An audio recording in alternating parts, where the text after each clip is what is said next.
MMA rants and raves the question, should the UFC implement a cruiserweight division? Guys, you gotta be freaking kidding me. I mean, this is incredibly goofy. Let's look at the weight classes here. Got lightweight 155. Move on to welterweight 170.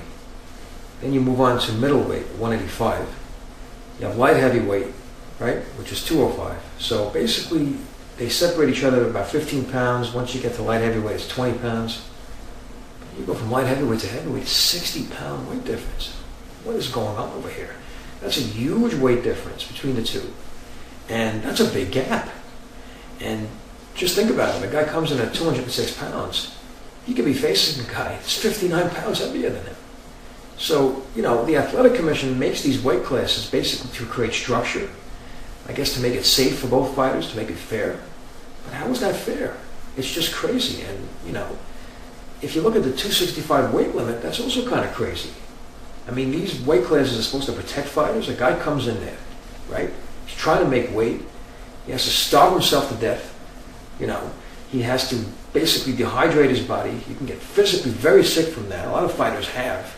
By the time they get to the ring, they can barely fight. So, what's the point if they have to go through all that? Some fighters can cut, but, for the most part, some fighters can cut, but some fighters, they just can't do it. And it's to their credit, certain fighters have a certain weight that they go around in. You have, especially between light heavyweight and heavyweight, that's a lot of weight right there. A guy comes in, in the lower part of 200 pounds, he's going to have to be facing a monster. So it's really kind of crazy. So I was thinking what we need here is just another division. We have to gap that large gap between light heavyweight and heavyweight and basically make a division right there for fighters to fight. And I was thinking a cruiserweight division would be really good. I mean, they have it in boxing. I mean, it'll be really good for the fighters. And just think about it, guys. If they open up a weight class like that, you're talking about an opening for a whole new division of fighters. More people will get in. Fighters will make more money, right? Promotions will make more money. Fighting promotions will make more money because they'll have more title fights to put on, right? More big potential main events. So it's good for the fighters and good for the promotions. So I don't see why they don't do it. And it's healthier. Like I said, it's just counterproductive. You're trying to protect the fighters by making these weight classes and giving, the sport structure. But at the same time, you're hurting the fighters. These weight cuts can be very, very dangerous. Very dangerous. Dropping water, you watch it on TV. You take it for granted. These people are human beings. They have to drop all this weight. A lot of it is not just intense training and dropping body fat. It has a lot to do with, dehydrating yourself, which is extremely dangerous. Water makes up most of our bodies. And, these guys, they come in the weigh-ins, they look like they just got out of the Holocaust or something. It's crazy. They're so scrawny and thin.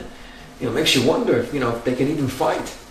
How could you fight at your fullest potential when you're all dehydrated like that? And then, come fight time, you're trying to put on the pounds as much as you can, put all kinds of food and water into you.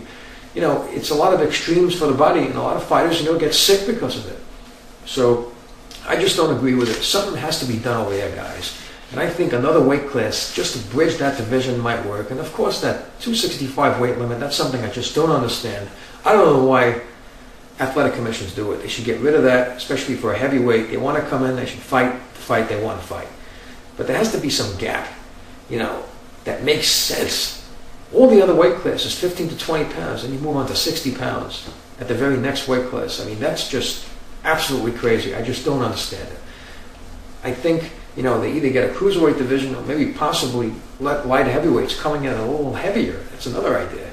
Let a light heavyweight come in at maybe 220 or 225 or something because, you have all these new breed of heavyweights coming in at 265. Even they have to cut. Guys like Lesnar and Carlin, even Velasquez is a big guy.